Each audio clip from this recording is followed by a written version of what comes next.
Hey, how's it going?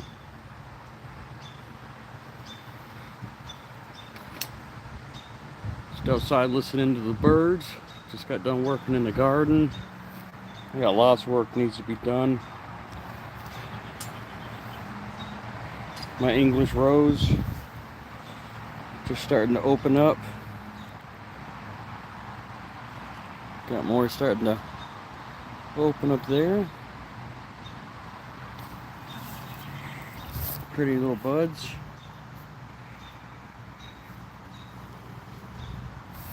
That's an old plant. We've had that for, man, we brought that with us when we moved here back in 2011. So that's an old plant. Got some milkweed that I planted there for the butterflies.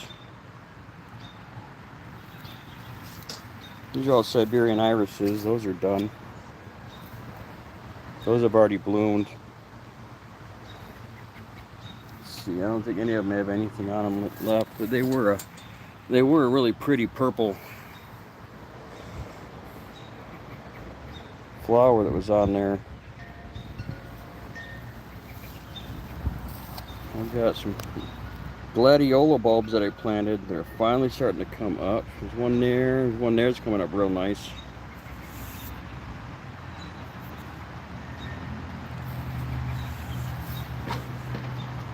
It's definitely taking some work, but I'm getting it turned around. That's a lemon thyme, lavender. Got sedums here. That's a trillium known as Jack in the Pulpit.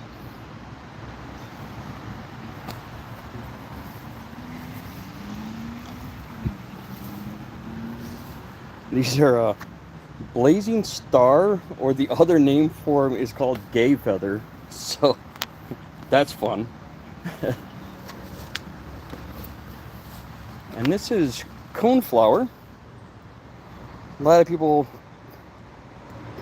don't realize that coneflower is actually what they use in medicine. Those are echinacea plants.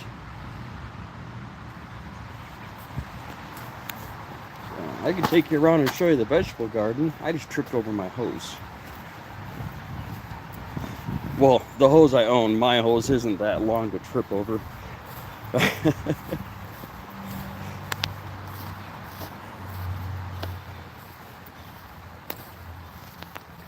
Quick update here.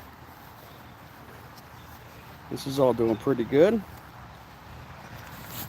Finally starting to get actual peppers on my pepper plants. Getting some little cherry tomatoes starting. I wasn't sure how well this would do here because of the sun issue that I have, but I think it's gonna do well. More little peppers.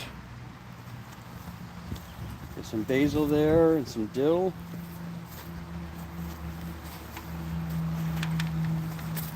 Like my yellow summer squash is getting ready to start throwing flowers. That's actually a squash starting to grow behind it there.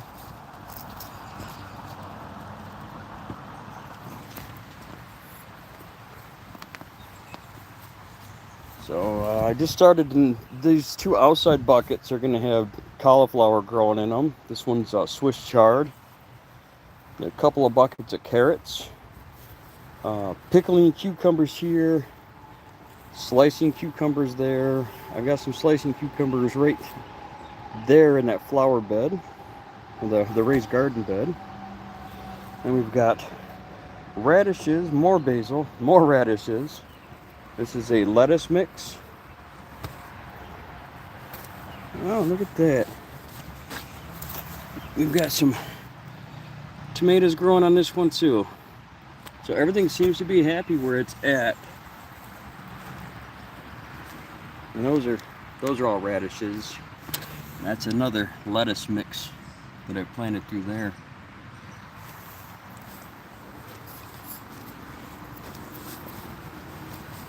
Andrew, you got pretty good sun exposure where you're at. Do you grow anything outside?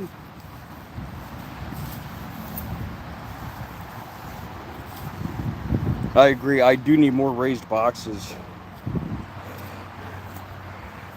My John Deere. Nothing runs like a deer. Except for when it doesn't run. So when I was trimming this maple tree, I had a branch fall and hit this cool little tree here. And it's already growing kind of funky. I don't know if you can see that everything is growing towards the light that way. But it fell and broke this branch, so I made a little cast for it. We'll see if it heals up. I don't know. I'm definitely not a tree surgeon. But I know how to put band-aids on. So we'll see if that helps it.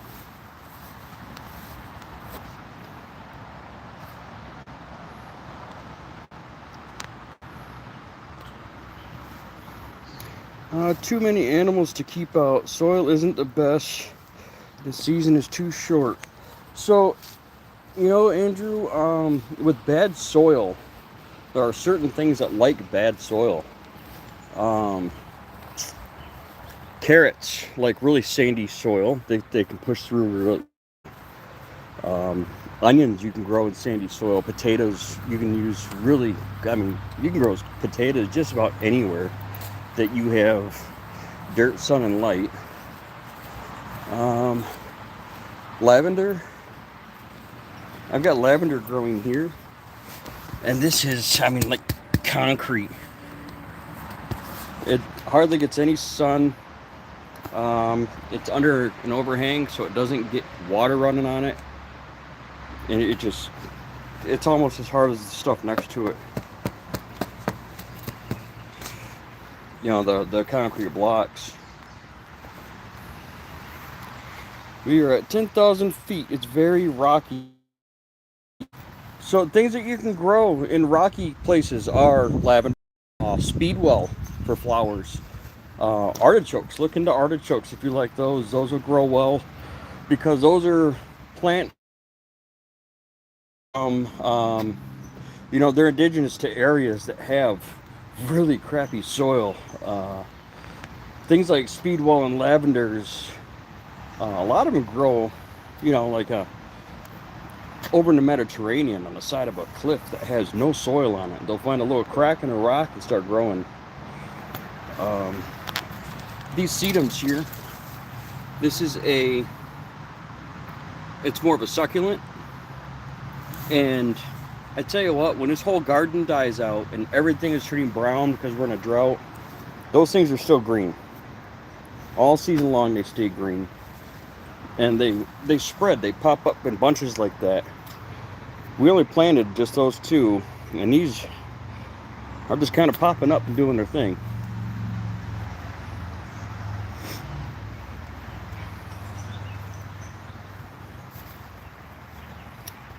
It's why I want to build a green. Man, I would love to have a greenhouse. But what time is it right now? It's 2:45 right now. And look how shady my backyard is. So if I grow a greenhouse, or I build a greenhouse, it would have to be in this little area over here where I've got my garden beds.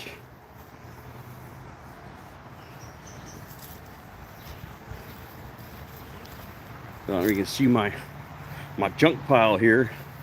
That is all wood under those tarps that I've been, when I have to take a tree branch down like this maple one, I cut it up. And hey Kevin, how's it going? So I don't want to be wasteful with my wood, but I'm also getting more and more of a hard time burning the wood.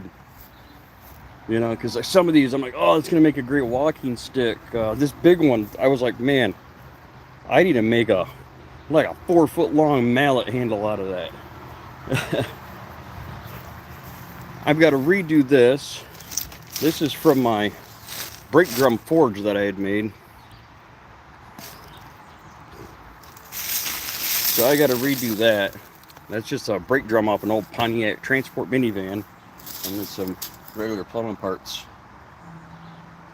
But it works pretty well.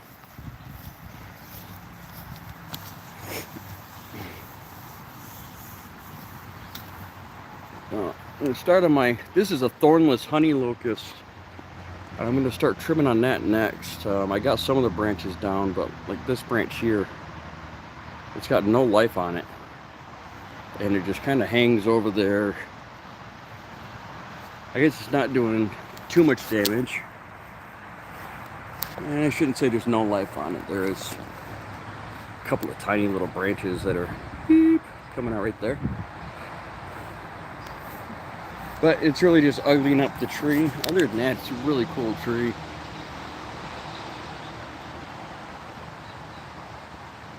One of the trees that makes me wish I was a lot younger and I could climb this thing. What wood is it? Which wood? I've got, that's a honey locust. That's a maple. I've got this one out here in the front. That's an American basswood, or a linden tree. We've actually got people down the street that come down and collect flowers off of that to make tea with. I've got a big red maple right here in the front yard. Got another little maple there. So I get all good wood when I have to trim something. But I don't know that I have anything that I would want to use in the smoker. I think it's all would have a bit too much of like an acrid taste to it. When I smoke, I usually use I'm really partial to hickory. The neighbor's got a beautiful maple there. Nice thing is I am shaded a lot from the sun, so it really helps keep my cooling bills down when it's real hot. And it's gonna be in the 90s this week, so I definitely want to be able to keep it cool.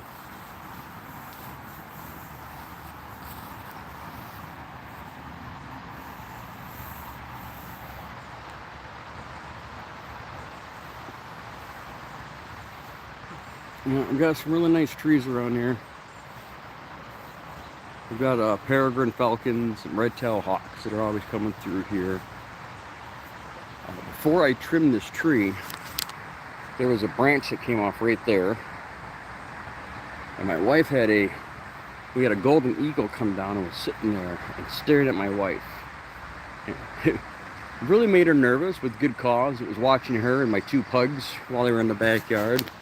And when she noticed it, she hightailed it inside.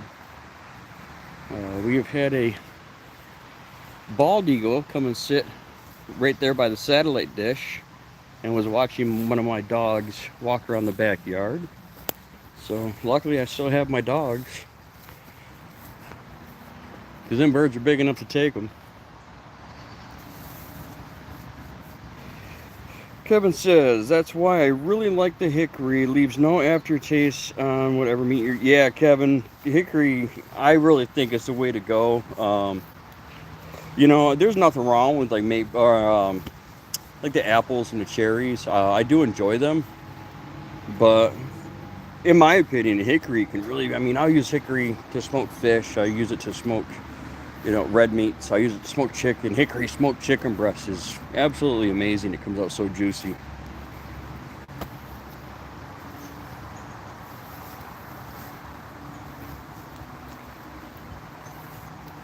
So everything's growing good here, guys, except for my grass. I don't know if it's a maple thing. I'm thinking it is, but everywhere I see maple trees, like, even if you sneak over and take a look at my neighbors, everywhere there's a maple tree, there is like that ring of dirt around it. So I don't know if they're just that thirsty that they are robbing the water from the grass or what. But if that is the least of my problems, things are good, right?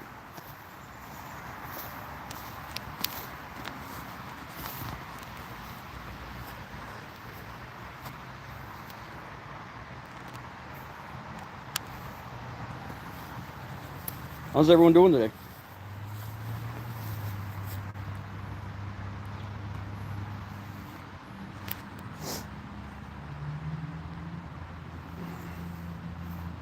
It was probably a bad view. It just gave you guys all a good look up my nose, right? Why not put a circle around and fill it in with mulch? Money. That's why. To be completely honest. Um, mulch certainly isn't cheap. And I don't have a gate. Boop, boop, flip it around. I don't have a gate over here on my side of on this side of the yard. And all I've got is this little entry gate here, which is a 3-foot gate, and then I got a 5-foot gate over there. So even if I had a bunch of mulch delivered and got like a bulk rate for having a couple yards delivered, I've got to hump it from the front yard to the backyard with a wheelbarrow, and with my health issues, that's just going to run me right into the ground. If I attempt to do that, I might as well just lay down and get covered up with the mulch. So, wood chips if someone has a chipper. Yeah, I thought about buying a cheap chipper, but I don't get enough branches to actually, I don't know, I guess be successful with it. I had thought about it. I tried getting a hold of that chip drop. But they said they wouldn't drop off any less than 20 yards of wood chips at a time, and that's just way too many. It would completely take over my driveway. I'd have nowhere to park until it was all moved. And I mean, if I did that around every tree that has a problem, which is every tree that I have, I'm sure I could get rid of 20 yards. Then that would leave me with no yard. I would be walking around I certainly wouldn't be mowing with that anymore, I don't think. I think I'd have to use the push mower and be trimming around all these beds, because it connects, like that. No grass, and then you get into the real bad spot into this tree, and that's not even one of the worst of them. And then coming this way, there's no grass. So, looks a lot better from down here. But as soon as you give up and give you an actual view of it, you can see that there is just patches everywhere.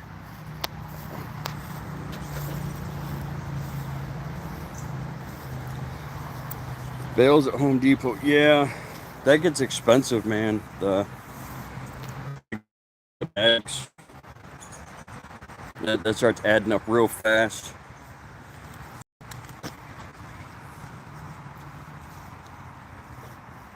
Get some poop from farmers.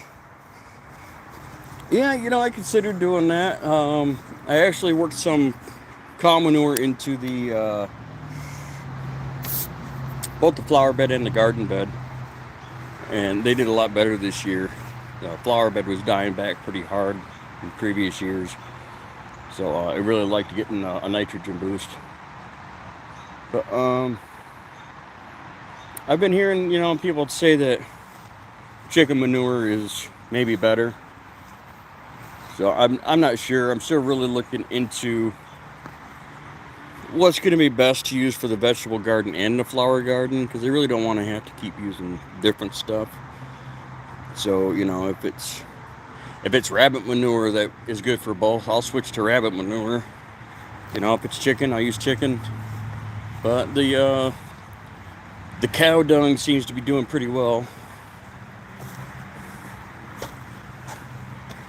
So my veggie garden is doing real well, because I kind of cheated. I had some stuff back from when I used to grow other stuff. So my plants all got a nice Dutch treat. With Thurston Howell III on the front.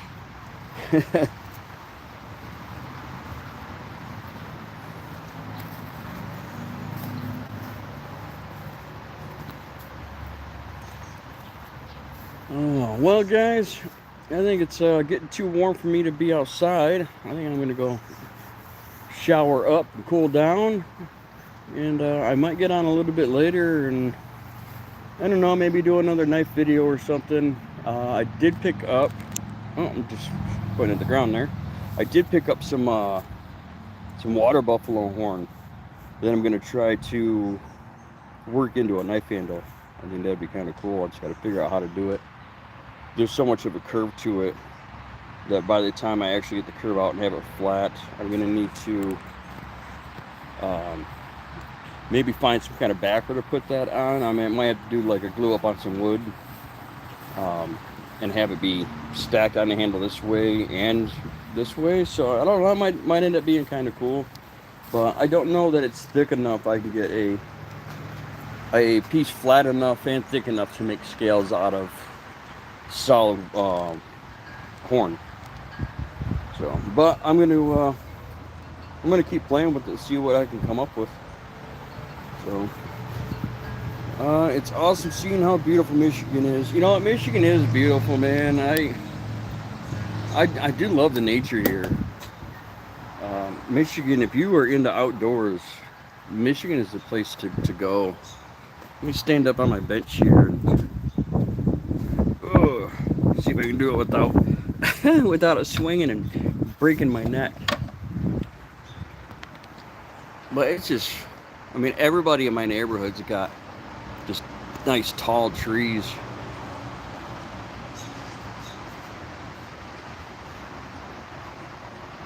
I stopped my house. But yeah, I mean, that's even the other side of the main road there. Everybody's got beautiful mature trees. There are a lot of subdivisions that they're building that, you know, they don't have any trees and these big beautiful homes and no nature. And you know, they're nice houses, but I don't enjoy that. There's no beauty in that. So I really do like living in Michigan for those purposes. If you're into hunting or fishing or bird watching, I mean, I've probably seen 200 birds fly through since we've been on the phone. You get cardinals, woodpeckers. Woodpeckers absolutely love this tree here. Let me show you what they've done to it. It is about mangled. They beat it up so bad, and then they get bored, and they come over here, and they start going after carpenter bee larvae, and they pick up my ridge board, and they beat it up all the way up. So that's fun.